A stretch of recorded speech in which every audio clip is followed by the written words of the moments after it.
Bueno, bienvenidos nuevamente a este programa sobre crisis y conflictos del siglo XX. Recuerdo en dos palabras que el objeto de este ciclo es ir analizando los principales procesos que jalonaron la historia contemporánea que vivimos hoy. No tiene, a mi juicio, la pretensión de ser un programa de rastreo histórico, sino de enfocarnos en los tres grandes procesos que cambiaron la historia contemporánea, que están signados por tres grandes conflictos. Primera Guerra Mundial, segunda, entendida como continuación de la primera, como proceso geopolítico, y tercero, la Guerra Fría, que continuó a la segunda. En los dos programas anteriores nos hemos referido a los prolegómenos de la Primera Guerra Mundial, sin lo cual, repito, en mi opinión, no es posible entender la segunda y entender lo que ocurrió después. Hoy vamos a tratar de entrar en el desarrollo propiamente de la guerra, arrancando por el disparador. Esta es la teoría del explosivo y el detonante. Existe una situación explosiva y en un determinado momento alguien aprieta un detonante y eso produce una conflagración mundial. Sí. Entonces, lo primero que nos referiríamos es brevemente al atentado de Sarajevo, que es el desencadenante de la guerra, es decir, el asesinato del archiduque Francisco Fernando, que era heredero del trono austrohúngaro, y cómo fue la secuencia de las declaraciones de guerra, que son aspectos muy importantes. Si querés, Horacio, arrancar vos sobre el episodio de Sarajevo, o si había algún otro tema que querías aclarar antes. Yo prefería hablar, digamos, sobre el perfil de los protagonistas, porque esto viene de larga data, que se estaba preparando en realidad, las corrientes profundas, como diría Pierre Lanugan, ¿no?, que estaban detrás de cada uno de los actores. Pero hablamos del detonante, hablás Raúl, Héctor, y yo después entonces hablo del explosivo, ustedes hablan del detonante.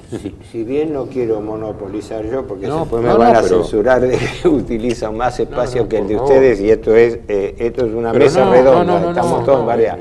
Pero una observación importante que le comento al referéndum de las críticas es la siguiente. Por lo menos tres de las grandes potencias que entran en el conflicto arrastraban gravísimos problemas internos. El Imperio Austrohúngaro, el Imperio Zarista y el Imperio Otomano.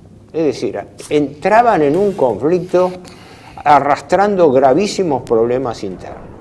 El Imperio Austrohúngaro con la corona dual y las distintas minorías que pugnaban por grado de independencia o directamente secesión, ¿no?, que empezó con la corona dual en 1867, pero ya tenía la presión de la Casa de Praga, tenía las minorías y sobre todo cuando Austria-Hungría se involucra cada vez más en los conflictos balcánicos. La segunda, la Rusia zarista, que venía nada menos de, en realidad... Bueno, vamos por partes, entonces empecemos primero por el tema de Austria-Hungría, después pasamos bueno, es claro. Que es verdad eso, que lo que acaba de decir, de claro. Los cuatro imperios, cinco implicados, contra Inglaterra y Alemania, de los cuatro imperios implicados, hay dos que no tienen graves problemas internos. Bueno, uno es Inglaterra, obviamente, dueña del mundo en ese momento, y el otro es Alemania, que está en un proceso de expansión enorme, y los otros tres, como vos muy bien has señalado, sí, claro que tenían conflictos. Sí, y Francia estaba en una situación... Sí, pero claro, dije imperio, Francia no era todavía un imperio, claro. Quería serlo, digamos, era un imperio a la sombra de Inglaterra, es decir, había dejado de ser imperio en 1870, es decir, el segundo imperio desapareció en 1870, de manera que Francia era un imperio con las gomas pinchadas, por decirlo así, tenía la goma pinchada, se había sido, pero la goma la tenía pinchada. Es decir, por eso no lo pongo a Francia, aunque fue predominante en el conflicto, no hay ninguna duda, y uno de los casus belli fue el tema de Alsacia-Lorena, de las reclamaciones y demás, pero sí de los dos más vulnerables, uno estaba como adormecido después de la pérdida de la guerra de Crimea, que era el Imperio Turco. En realidad el Imperio Turco estaba en una enorme siesta, si uno se pone a observarlo de cerca, dormían. La famosa expresión que era en realidad del zar Nicolás II, ¿no? El hombre enfermo. Sí, que Turquía era el hombre enfermo de... Me había olvidado esa expresión, es perfecta. Sí. El hombre enfermo, exactamente. Sí, Por eso digo, pero lo había aplicado una mosca tsetse, la mosca del sueño. Estaba como adormilado en el Imperio Turco, esa es la verdad, ¿no? Sí, no tenía, después de la guerra de Crimea solo estaba preocupado del tema de los Dardanelos, es decir, su preocupación era eso, había descuidado el reino. Por eso estamos... Pero los otros dos sí, uno que se lo dijo Horacio, el de Rusia, que sabemos que el zarismo no era tanto el zarismo, sino el Estado feudal no actualizado, no remozado. No digo actualizado en el sentido de que tenía que ser reforma, sino que, claro, estaba detenido en el tiempo el sistema feudal, pero era perfectamente rescatable, por eso lo dejó Horacio. Y lo de Austria-Hungría, sí, porque en Austria-Hungría había, aparte del tema de la corona, de la águila bicéfala y que es propia del imperio, en realidad el conflicto interno entre las naciones está asusado, porque los pueblos que vivían bajo el dominio austrohúngaro vivían en una especie de joie de vivre, como dicen los franceses. No hay que olvidarse que Viena es la ciudad de Johann Strauss, la ciudad de los valses, y se vivía desde María Teresa en adelante. Austria vivía en una especie de joie de vivre, y el Vals y Viena lo demuestran. Viena es una ciudad maravillosa en el recuerdo, porque era muy bueno esto. Ahora, esto estaba, acá hay que jugar otra pieza, creo yo. Había una intención de destruir este imperio. Después podemos averiguar quién quería, sí, pero había esa intención. Después entonces, vamos a ver el debate sobre si la guerra fue una fatalidad del destino o hubo también un cierto planeamiento. Correcto, en determinados déjame terminar de expresar lo que quería decir. Sí. Entonces, creo que allí hay una intención deliberada de destruir ese imperio. Se ve en la crisis de Hungría, posterior a la guerra, va a llegar después, pero la crisis de Hungría, que pasa de un gobierno imperial de una bonomía increíble a un gobierno drásticamente comunista como el de Bela Kun, es un cambio muy drástico y no había los problemas que había en Rusia, porque no había la miseria, el imperio austrohúngaro no vivía en la miseria que vivían los campesinos rusos, ¿no? Era otra cosa. Sugiero que vayamos por partes. Todavía la guerra no empezó. Por eso yo pasé lo del imperio austrohúngaro. Claro. Ahora Horacio que diga. No, y hablando además del imperio austrohúngaro, el 66% de la oficialidad del ejército austrohúngaro eran oficiales austríacos. Los húngaros se sentían postergados, creo que un 20%, y el resto era de distintas procedencias. Además, había tendencias centrífugas muy fuertes. No olvidemos de que, porque aquí hay que ver, ya que estamos ya hablando previo a Sarajevo, lo que está pasando en los distintos perfiles, ¿no? Los estados multinacionales tenían también, empujados también por la Gran Serbia, la idea de la Gran Serbia, un patriotismo regional, si se quiere, contra el imperio austrohúngaro, en el caso de Serbia, y ayudados también por el paneslavismo ruso. Hay aquí, desde Danilevsky en el siglo XIX, después Dostoyevsky mismo, la idea de dos patrias, Rusia y Europa, e incluso en algunos paneslavistas como Danilevsky, la idea de suplantar directamente la civilización, digamos, latino-católica por la ortodoxa rusa. Como Cula Tercera Roma. Y una cuarta no habrá. Y una cuarta no habrá. Entonces hay que ver, digamos, este sentimiento colectivo, lo que llamaríamos de corriente profunda, que abonan el terreno para otro tipo de poderes indirectos. Pero después tenemos el perfil de Francia. Francia le duele tanto, digamos, la hambruna que tuvieron que comer ratas en 1870 cuando el sitio de París, el odio, guardar el pan de Metz, del sitio de Metz, que Borrás dice que guardaba en su casa la familia el pan de Metz, ¿no? Porque era casi una misión divina la revancha. No sé qué periodista de la época, debe estar por acá, Marferro lo dice en su excelente libro sobre la Gran Guerra que publicó Alianza, dice: si Alemania es militarista, Francia es belicosa, que es distinto. Sí, muy buena observación. Porque Alemania, ¿por qué tiene patriotismo militarista? Porque la unificación la hace Prusia. No es bávara, no es cervecera, es de uniforme. Entonces es lógico que tenga una influencia muy grande estatista el ejército, y administrativa, en donde el capital está unido al trabajo y a la finanza. Albert Balling, el famoso de la Happel, de la Hamburg, de la línea de buques, es un patriota, no es el Lloyd inglés. Pero a diferencia del Imperio Austrohúngaro, el Imperio Alemán estaba próspero. No tenía estos problemas. Y ahí viene, como vos decís, el capital, el trabajo, el ejército, estaban todos unificados y trabajaban todos. Todo se trabajaba para el bien común. Con un detalle. La corona de los Habsburgo estaba medio herida de muerte por la falta de un sucesor después del suicidio, asesinato de Mayerling, del príncipe heredero Rodolfo, la muerte de otro heredero, la muerte de Maximiliano en México y la cuarta hija de Francisco José, una mujer que no podía heredar. De ahí que el heredero termina siendo un sobrino de él y que es a quien matan en Sarajevo. O sea, había una fuerte controversia dinástica interna que estaba ligada a la idea de que el imperio pasase a constituirse en una confederación, que es un proceso importante. Pero sí, seguí vos. Había una cantidad, digamos, de belicistas en Francia. Teníamos a Barré, a Maurras era Francia sola, y el enemigo será siempre Alemania, esa persistencia. Los ingleses, lo que solo Maurras, ¿no? Te acordás de Léon Blois, los escritores, los escritores franceses. Boulanger, hasta el mismo Péguy, que es un gran católico, pero también es chauvinista, de ahí viene el chauvinismo. Los alemanes, lo que tienen una expansión tan prodigiosa, técnica, y la producción de materias primas y sobre todo de maquinaria, que están empezando a avasallar al comercio británico, dueño del mundo, a través de su flota mercante y de su máquina de guerra. Entonces, ahí todos los productos empiezan a ser made in Germany, de un extremo a otro del globo. Son más baratos y son mejores en la producción. Entonces los ingleses dicen, bueno, acá hay un enemigo, digamos, comercialmente el principal enemigo.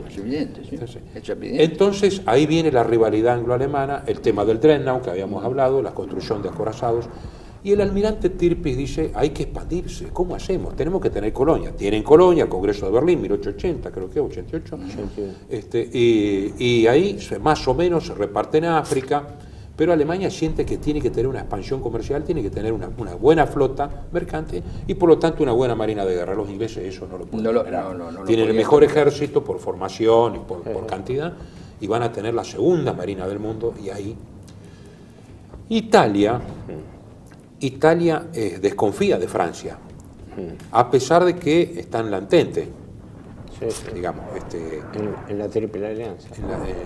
Italia está en la Triple Alianza, pero cuando empieza Francia a expandirse en el norte de África, Túnez y todo, dice, bueno, está bien, estoy con este ladero, pero mis problemas son más inmediatos, es el Tirol y las islas del Dodecaneso, y Alemania, que tiene fuertes inversiones en el norte de Italia, la protege de algún modo, pero no puede solucionar los problemas pendientes con el Imperio Austrohúngaro en el Tirol, en Bozen, en Bolzano, en el Alto Adigio, y no puede solucionar el tema de la expansión con la derrota que habían tenido los turcos frente a Italia, y dice, como son las dos salidas de Alemania, y la están tentando cada vez más, y en un acuerdo secreto se pasa de bando. Como diría Marc Ferro, va al mejor postor, porque en su propia geografía pendular está apretada de los dos lados. Además bueno, hay que analizar la situación italiana del Risorgimento. Hay que tener en cuenta, que Italia pasó por el Risorgimento, y el Risorgimento es la destrucción de los estados pontificios, por un lado, en la restricción del poder del poder político de la Iglesia, no hablemos de lo religioso, es otra cosa, pero digo, del poder político de la Iglesia, y la imposición de un Estado, como es la Casa de Saboya en Italia, que es en realidad, digamos, una especie de fotocopia del gobierno inglés. Es decir, se pretende poner una corona de tipo inglés con los carbonarios y demás. Esto en Italia, por eso la opción italiana durante la Primera Guerra, a mi modesto entender, no sé qué opinan ustedes, pero la opción italiana en la Primera Guerra era una opción prácticamente sin salida, y así le pagaron, le dieron las monedas al final. Pero perdóname, insistían para que nos estamos adelantando a un hecho, el desencadenante, Sarajevo. Sí. Y porque hay una vinculación directa que podríamos extendernos, pero es este problema dinástico en la corona austrohúngara. Sí. Porque es claro, cuando matan en Sarajevo, matan al heredero de Francisco José. Por eso con lo cual ahí sí se puede sospechar que había una cierta conspiración de planeamiento de la guerra, aunque nadie podía predeterminar qué podía ocurrir. Específicamente dirigido a la Casa de Habsburgo. Es claro, porque era lo que yo digo, la vulnerabilidad de los Habsburgo que venía asociada al problema hereditario, al problema de la herencia y a las minorías, al hecho de que tenían 11 minorías dentro de un territorio que Correcto, pero además tiene un principio, yo diría simbólico, ¿no? El tema del Imperio Austrohúngaro, porque es, a pesar de que en 1805, cuando la entrada de Napoleón en Austria, él abolió el Sacro Imperio Romano-Germánico, el emperador austrohúngaro seguía siendo todavía, no solo católico, sino que era el último representante, aunque sea simbólico ya, del Sacro Imperio Romano-Germánico, el emperador germánico, romano. Hay que tener en cuenta eso. Por eso tenía esa atribución de poder intervenir en la elección de un papa y a favor o contra, y de hecho lo hizo con la elección de San Pío X, que creo que lo comentamos en el programa anterior. De todos modos, también hay uno ahora lo ve con el diario del lunes, lo considera errores. ¿El diario, perdón? El del lunes, digo, considera errores. Pero la efervescencia era muy grande. Entonces, la anexión de Bosnia-Herzegovina en 1908 por el Imperio Austrohúngaro, para los serbios como Alsacia y Lorena para Francia. Hay una serie de desencadenantes muy puntuales, muy regionales, que uno lo ve en el tablero y parece que disparan circunstancias automáticas casi fatales, mucho más que en la Segunda Guerra Mundial, que era mucho más previsible, digamos, la evolución de los acontecimientos. Y eso es lo que ha sido muy buena observación. No sé quién hizo una observación importante de esto, de que el sudeste de Europa, los Balcanes, era la zona débil de manejo de las grandes potencias, porque no podían controlar la situación así. También estaba el tema de que Italia en Albania no frenaba la salida al mar de Serbia, y todo un proceso incontrolable, porque ahí eran todos intereses cruzados. El Imperio ruso contra el otomano por Constantinopla, que tenía la ambición, y la salida a los mares cálidos por los estrechos, ¿no? El estrecho de Bósforo y Dardanelo. Austria-Hungría incursionando las provincias balcánicas. Italia frenando también la expansión de Serbia. Todo estaba, como quien dice, a punto de que ahí el que me acercaba un fósforo podía provocar un incidente. Evidentemente, por eso digo la teoría del explosivo y el detonante. Y el detonante fue Sarajevo. Estamos hablando justamente de cómo se constituye el explosivo. Turquía, que estaba debilitada evidentemente, que estaba enferma, como se había dicho, cuando Alemania inteligentemente se declara abogada y protectora de pueblos de ultramar para hacerle un contracerco al colonialismo, imperialismo francés y británico, estrecha lazos con Turquía. Rusia no quiere tener una enemiga ahí, y bueno, estrecha lazos con Francia. Inglaterra, frente a la competencia alemana, se vuelca a Francia y a Rusia para hacerle un cerco a Alemania. Entonces todos se hacen un cerco unos con otros. Y el ferrocarril, famoso Berlín-Bagdad, que es también una acción de contracerco de Alemania. Así que bueno, pero vamos a un corte y continuamos. Perfecto, sí.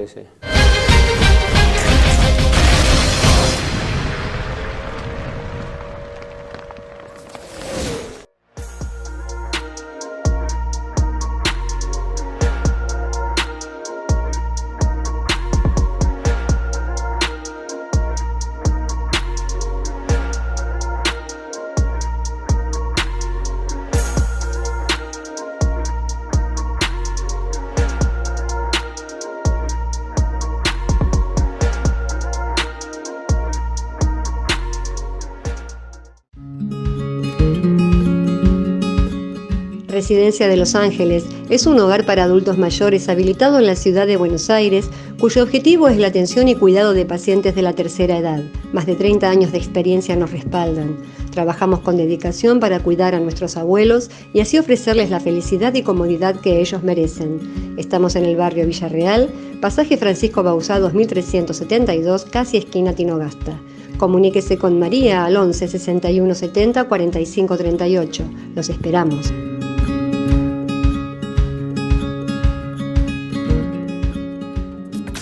Bienvenidos a CEPA, Centro de Estudios del Pensamiento Americano. Nuevo sitio web de cursos de formación en política, filosofía, historia, literatura, geopolítica, religión, psicología y más. Cursos de formación que reflejan el verdadero pensamiento americano. Lo invitamos a elegir el curso de su agrado ingresando en www.cepa.la.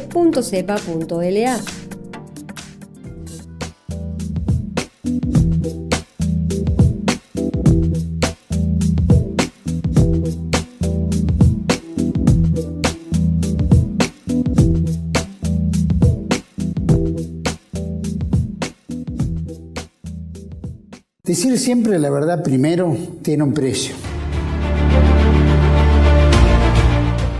Pero todos los días, en cada programa, en cada reportaje, en cada esclarecimiento, descubrimos que decir la verdad vale la pena. Decir siempre la verdad tiene un precio. Pero cada vez que recibimos tu apoyo, entendemos que seguir luchando vale la pena. Dependemos de tu ayuda. TLB1. Toda la verdad primero.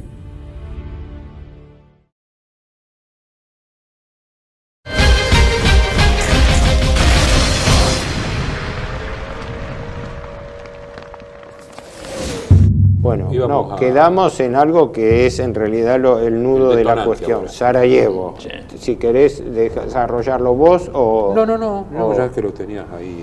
No, bueno, el episodio es conocido, pero por las dudas para recapitular ante los televidentes. 28 de junio de 1914. El heredero del trono de Austria, el archiduque Francisco Fernando, que era sobrino del emperador Francisco José, hace una visita semi de cortesía a Bosnia, a Sarajevo, capital de Bosnia, ¿no? Donde en 1908, como recordaba Horacio, Austria había convertido una especie de protectorado en provincia, ¿no? Y donde existía un fuerte movimiento serbio-bosnio en contra de los austríacos. Dentro de ese ambiente muy caldeado aparece nada menos que el heredero a hacer una visita.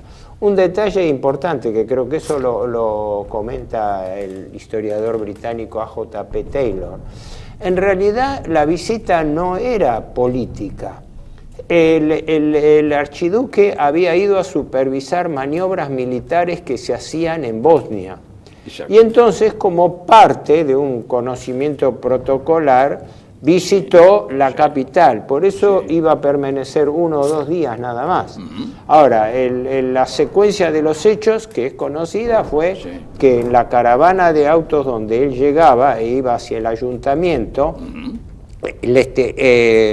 una serie de subversivos, es decir, reivindicatorios que eran serbio-bosnios, ¿no?, asociados a una sociedad secreta que se llamaba la Mano Negra y que estaba bancada y sostenida desde Serbia, ¿no?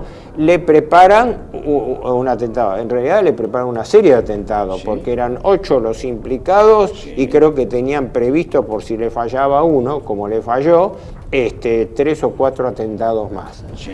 El primero, cuando va con el auto de entrada hacia el ayuntamiento, fue uno de esos, eran muchachos jóvenes, tenía 19 años, Kabrinovic, que es el que le tira la bomba. Exactamente. Y el propio archiduque la rechaza, creo que con la mano, porque tuvo instintivamente la bomba de esas antiguas, de esas bomba con mecha que iba a explotar. Le pega, rebota y pega en el auto de atrás, donde produce 2 o 3 heridos. Ahí le ofrecen, incluso si no cambiaba en el recorrido, y el archiduque no se da. Hubo una recepción intermedia, porque cuando lo recibieron al archiduque, y el alcalde de Sarajevo hizo un discurso elogioso, y entonces en un momento el archiduque dijo: basta, ya es suficiente. El recibimiento que me hicieron fue con una bomba. Ya la situación estaba muy tensa. Cuando él llegó al Palacio del Ayuntamiento, antes del episodio con Gavrilo Princip, que es el estudiante que lo mata. Hay que reconocer que el gobierno serbio había alertado de que había estas fuerzas, porque yo creo que no las controlaba. O sea, no es el gobierno serbio el implicado, sino probablemente fuerzas de la policía, del servicio secreto serbio, con unión con APIS, que exige una revisión minuciosa que todavía no se ha hecho por negligencia o porque no nadie lo ha hecho hasta ahora, es decir, revisar minuciosamente ese entramado entre la mano negra, los intereses, todo este entrecruzamiento, o sea, dar vuelta a la alfombra. No se ha dado la vuelta a la alfombra sobre el atentado. Sarajevo se ha detenido ahí. Que estás más en el tema y todo. Creo que el balance es que hasta el día de hoy no se ha podido probar la responsabilidad del gobierno serbio de Pasic en el atentado. Pero sí la intervención de la Mano Negra y APIS. Sí. Aclaremos, APIS era el seudónimo de guerra, esto para los espectadores, lógicamente, de un coronel serbio, Dimitrijević, que era a la vez un rival del primer ministro. Dimitrijević, si no me equivoco, ¿no? Yo tengo Dimitrijević o Dimitrijević. Sí, bueno. Pero hay dos cosas que estarían probadas, y esto creo que el que más lo desarrolló, no sé si es J.P. Taylor o quién. Las armas, porque tenían revólveres. Justamente el segundo atentado que le hacen es Gavrilo Princip, que le dispara. Sí. Pero las armas y la bomba las suministró un mayor, Stanković, que también era serbio y de la Mano Negra. Así que no había ninguna duda de que esta sociedad secreta de serbios estaba involucrada. Ahora, eso es lo único indudable. Eso es lo único.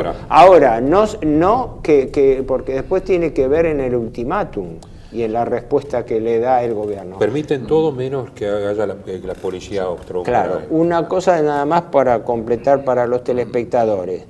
Ese primer atentado, unas cuadras antes del ayuntamiento, fracasa. Sí, señor. Pero confiado, el archiduque sigue adelante, va al ayuntamiento y le comenta así en forma cáustica, creo que, ¿cómo se llama? Protoviec se llamaba el gobernador. Potoriec, ¿no? Todavía le comentó, mitad en burla, mitad humorístico, dice, qué mal recibimiento me hicieron con una bomba, le dice todo. Bueno, sí fue eso. Y resulta que cuando termina... dijo, porque seguía hablando y elogiando, le dijo, basta de elogios. Es claro, y termina y él cambia el recorrido porque se quedó preocupado en ir a ver en el hospital de Sarajevo a los que resultaron heridos atrás. Sí. Ahí es donde sale la caravana y no se sabe bien por qué circunstancia dobla por una calle donde estaba Gavrilo Princip, otro muchacho de 19 años, que estaba justo en un bar, y ahí él le dispara y lo mata a él y a la esposa, a Sofía, que era checa, ¿no? Shotek. Bueno, y Potoriec iba sentado en el asiento de adelante y no le pasó nada, que parece que lo tenían bastante en Gavilla. Bueno, ahí es donde se produce, porque ella... es en el cruce de un puente sobre el Danubio, hay una calle, yo estuve en el lugar, hay un museíto ahí, que no hay pura fotografía, y estaba hace años de esto, pero debe estar en el pavimento, estaban las huellas de los dos pies, donde se paró Gavrilo Princip para disparar están impresas en el pavimento, ¿no? Ambos fueron capturados obligados a hablar, y hasta ahí fue que se reconstruyó. Hubo en total 8 o 10 detenidos, de los cuales el más implicado era un muchacho que tenía 23 años, Ilic, ¿no? que fue el, digamos, instigador. Estos Ilić. eran anarquistas y eran también nacionalistas serbio-bosnios, ¿no? Sí. Bueno, hasta ahí la reconstrucción, pero insisto, de acuerdo a la investigación histórica, vos lo sabrás mejor que yo, no, el balance hasta el día de hoy es no se sabe quién y No es para complejo. qué, porque Sí, digamos por eso así. dije, por eso te decía, la alfombra, hay que dar vuelta a la alfombra. Y sí, No sí. está todavía aclarado, hay que Y ver cómo no, está armado esto. Hay está. episodios que Al no. menos nosotros, yo no lo conozco, yo se no conozco cumple ningún libro aquello de del Bismarck, tema, ¿no? ¿no? La próxima conflagración es por un acontecimiento, él decía, estúpido, Sí. Sí. o sea, menor, Sí. a ver, hay que ver, como lo dijo en alemán, Sí. los Balcanes. Sí. Y Sí. Raymond Cartier dice, ¿no? Sí. Por una situación en un contexto semibárbaro, un poco despectivo, Sí, dice Raymond sí. Cartier, las generaciones de los mejores países de Europa se masacraron y terminó el eurocentrismo.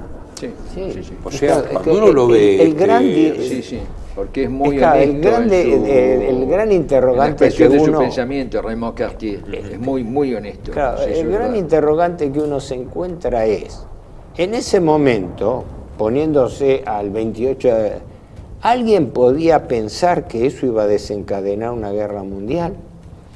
Es todo un interrogante. Por eso la secuencia fatal de toma de decisiones que se produce, el encadenamiento, vino de lo que señalábamos desde el primer programa, a mi juicio, el maldito sistema mundial de alianzas, que terminó arrastrando a los países en algo que en realidad se entendió como un conflicto focalizado. Y esta es la secuencia que es interesante, si querés lo hablamos. ¿Cómo fue la secuencia del ultimátum de Austria a Serbia y las sucesivas declaraciones de guerra? No sé si vos lo tenés presente o... Sí, Y la dimisión del gobierno serbio, el exilio del primer ministro, ¿no? Que se tuvo que ir A ver, Macedonia. secuencia, porque sí, uno lo hará. El 28 de junio se produce el atentado. Sí. Muere en el mismo día. El archiduque parece sobrevivió unas horas. Ella murió instantáneamente, ¿no? Sí. Bueno,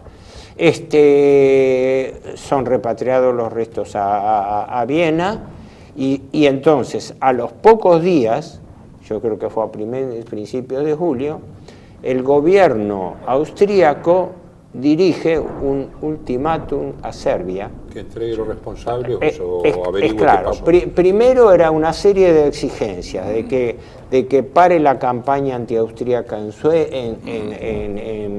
Serbia, de que suprima las hostilidades, que los inconvenientes de frontera, eran cuestiones, llamémosle, administrativas, ¿no? Sí.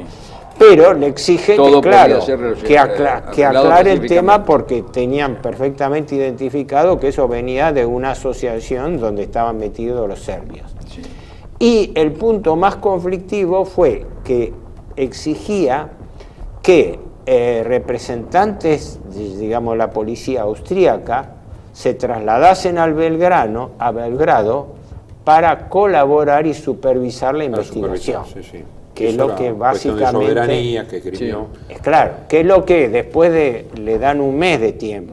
Sí, sí. Y ahí es donde viene la respuesta serbia, que dicen, la respuesta fue ambigua, porque los tipos, como dice, trataron de resbalar su responsabilidad, diciendo que bueno, que iban a moderar todo, pero se negaron a la intervención de inspectores austríacos a la ¿cómo se y llama? eso demuestra a la investigación, supervisión. Sí. Entonces, Austria duda, porque parece ser el primer ministro, era Konrad. O Konrad era el jefe del ejército. Konrad era el jefe de Estado Mayor del Ejército, Konrad von Hetzendorf. Es claro, porque ya se hablaba de que si no, la mano militar era una operación militar. Y ¿no? ahí es donde tiene que intervenir Rusia. Es claro. Ante la amenaza militar. Entonces, ahora lo que se dice, esto yo lo he leído y lo he repasado recientemente, que mientras Serbia contestaba en forma, llamémosle así, medio diplomática, pero medio desafiante a Austria, ordenó la movilización para precaverse porque el gobierno serbio tenía a Belgrado muy cerca de la frontera. y estaba tan vulnerable que el gobierno se trasladó enseguida, creo que la localidad era Jasik, puede ser, un nombre así. Sí. ¿Cómo? Yasic, es claro, se trasladó preventivamente. Y así se pensaba, el Kaiser, Guillermo II, pensaba que si iba a ser un conflicto localizado, incluso A.J.P. Taylor sugiere que se pensaba que iba a ser una especie de incursión, de demostración de fuerza de Austria, llegando a Belgrado, ocupándola, quizás cañoneando algo, pero que iba a ser, porque en efecto... Y en el fondo el zar también quería eso, es decir, en realidad lo querían todos a eso. Claro. Por eso habría que ver quién realmente quería que eso se convirtiera en lo que se convirtió. Claro. Ahora, ahí es donde, no sé si continúo yo o continúa, ahí es donde viene el problema del zar, que fue el que desbalanceó la balanza, el equilibrio. El zar está como obligado, por ser protector de los pueblos eslavos y de la ortodoxia. Y por la alianza con Serbia, claro. Pero además, si hubiera ocurrido con otro pueblo eslavo, también estaba obligado, digamos, porque era protector de los pueblos eslavos. Y con Serbia había, digamos, un acuerdo, además. Está obligado a movilizar y claro, la correspondencia entre los dos primos, entre el Kaiser Guillermo y el zar Nicolás, es tremenda, porque el zar dice: tengo que movilizar, estoy obligado a movilizar. Claro. Y Guillermo le dice: si movilizás, primo, yo tengo que movilizar. Niki y Billy. Pero porque, exactamente, pero porque el Kaiser se ofreció como mediador. Porque el Kaiser entendió: yo medio, estoy aliado, soy un firme aliado de Austria-Hungría, soy primo del zar, medio, y el zar los convence a los serbios que te jorobar. Es que esa había sido la política del Kaiser, actuar de equilibrio entre su aliado y su... Pero la política de la paz y no de la guerra, porque imagínate que allí el zar influía sobre Serbia. El Kaiser lo mediaba entre Francisco José y Nicolás II. ¿Cómo se llama? El zar hablaba con el gobierno serbio y las cosas se resolvían en paz. En la investigación, y se le daba largas al asunto en cuanto a la investigación de tipo judicial. Fue bueno, hubo un episodio. Era la paz, el zar, presionado por militares rusos, decretó la movilización. Y atrás recibió, creo que una llamada, porque entonces existía teléfono, por una llamada telefónica de su primo, el Kaiser, pidiéndole que no movilice, porque en ese momento la movilización militar, hay que explicarlo a nivel de aspecto técnico, presionaba mucho los estados mayores, porque la movilización nacional era algo mucho más complejo. Es decir, implicaba tiempos de movilización, de leva, de traslado, y entonces los estados mayores tenían una fuerte presión. Eso fue en Rusia, bueno, en todos los estados mayores. Con lo cual el zar estaba comprometido, pero cuando recibe la llamada del Kaiser, ordena suspender la movilización. Y ahí es donde se le acerca el primer ministro, no Stolypin había sido ya asesinado, ¿no? Sazonov, es claro. Sazonov. Y el jefe... es belicista. Belicista. Porque acá hay que ver la presión de Francia. Yo recomiendo a quienes les interese este tema que lean las memorias de Maurice Paléologue, ¿no? Sí. Porque, es decir, Paléologue deja entrever entre líneas el problema. Es decir, Paléologue está cumpliendo una función. La función es que el revanchismo de Francia no es contra Francisco José, sino contra Alemania.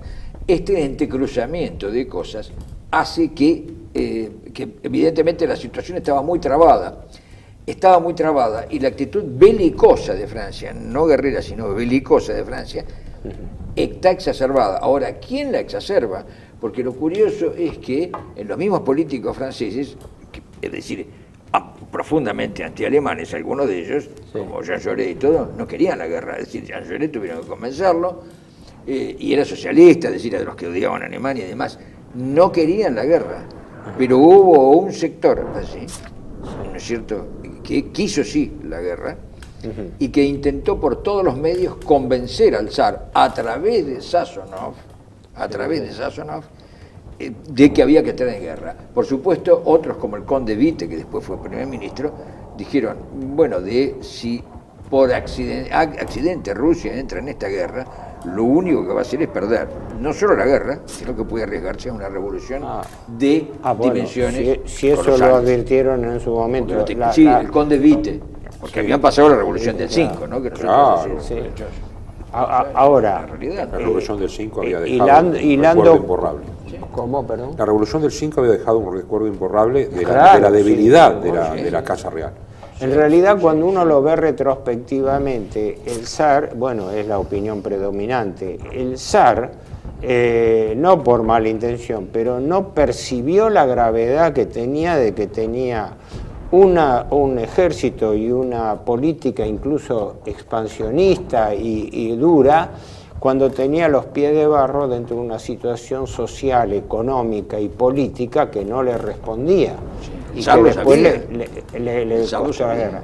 Ahora, la presión sobre el zar. En cuanto a la secuencia. El gran duque Miguel, ¿no? Creo que fue el gran duque Miguel que presionó sobre el zar, inclusive lo pusieron en una situación extremadamente difícil, en que le dijeron, porque el zar firmó la movilización. Sí, tuvo que dar marcha atrás, pero después le hicieron volver. Y otra vez, y temían que lo hiciera de nuevo, entonces el gran duque Miguel y el primer ministro Sazonov le dijeron concretamente que no querían dejar en la historia de Rusia un magnicidio, o sea, lo amenazaron de muerte al zar. Es gravísimo esto, ¿no? Sí. Es gravísimo. La presión de Francia era evidente por el chauvinismo, por la revancha alemana y por las inversiones que había en Rusia. Francia tenía mucho dinero, además muchos empréstitos. Yo no lo mencioné, pero claro, empréstitos. Y ahora que mencionaste, era una tenaza, digamos, sobre el zar. Importantísimo, un detalle que después tiene mucho que ver en Estados Unidos con la Revolución Rusa. El Kaiser, saboteado por la banca neoyorquina, había colocado fuertes empréstitos en París. Había toda una polémica, que eso lo narra muy bien Jacques Attali, que es judío, en Los judíos y el dinero, donde los banqueros judíos norteamericanos reprochaban a sus colegas y coterráneos europeos darle préstamos a la Rusia zarista, porque los banqueros estadounidenses estaban en contramuerte del zarismo, habían financiado la guerra ruso-japonesa y estaban saboteándolo. Entonces Rusia estaba muy atado a que la colocación de todos sus empréstitos había sido en París. Eso es un hecho normal. Ahora, es claro, la movilización rusa implicaba la declaración de guerra de Alemania, porque Alemania no podía quedarse con los brazos cruzados si la principal potencia de la Triple Entente movilizaba. Por eso hubo toda una reacción en cadena. Austria declara la guerra a Serbia. A raíz de eso, moviliza a Rusia, le da su apoyo, y yo no sé si ahí declara ya la guerra. Hace una movilización sobre la frontera austríaca, sin declaración de guerra. Y ahí Alemania dice, no movilices, tengo que movilizar, entonces tengo que movilizar yo, y ahí viene entonces Francia, que está aprovechando la situación, moviliza también. Bueno, eso para el segundo round. Bueno, está bien. Hacemos un alto.